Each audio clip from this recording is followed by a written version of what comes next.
శ్రీరామ రామ రామేతి రమే రామే మనోరమే సహస్రనామ తత్తుల్యం రామనామవరాననే.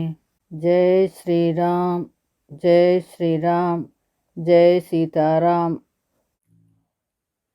రామాయణ అనుభవం 192వ భాగము. సౌమిత్రి సుగ్రీవుని అభ్యంతర మందిరంలోకి అడుగుపెట్టాడు.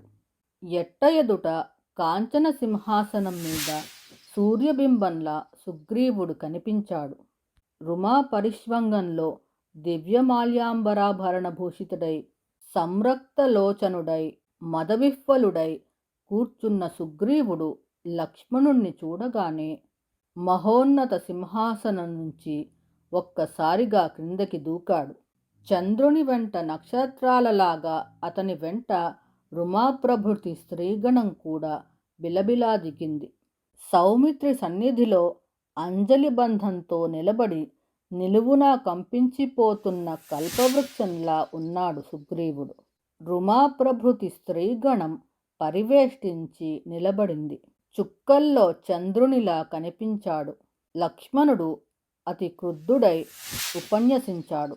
సుగ్రీవా, సత్యసంపన్నుడు, అభిజన సంపన్నుడు, దయాళువు, జితేంద్రియుడు, కృతజ్ఞుడు, సత్యవాది అయిన రాజు లోకంలో గొప్పగా అభినందింపబడుతాడు, వృద్ధి చెందుతాడు.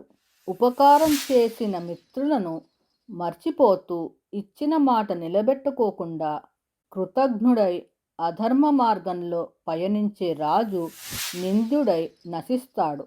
గుర్రాల పట్ల అసత్యమాడితే 100 మందిని చంపినట్లు, గోవుల పట్ల అసత్యమాడితే 1000 మందిని చంపినట్లు, మానవుల పట్ల అసత్యమాడితే తనను స్వజనాన్ని చంపుకున్నట్టే.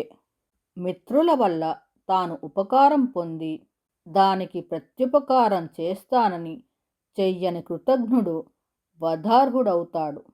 బ్రహ్మహత్యా మహాపాతకం చేసిన వాడికి, సురాపానం చేసిన వాడికి, చోరునికి, నియమభ్రష్టునికి ఈ అందరికీ ఏదో ఒక ప్రాయశ్చిత్తం పెద్దలు చెప్పారు. కానీ కృతజ్ఞుడికి ఏ ప్రాయశ్చిత్తమూ లేదు. ప్లవగేశ్వర, నీవు కృతజ్ఞుడవు. రాముని వల్ల సహాయం పొందావు. ప్రత్యుపకారంగా సీతాన్వేషణం చేస్తానన్నావు. అన్నీ మర్చిపోయి అంతఃపురంలో కులుకుతున్నావు.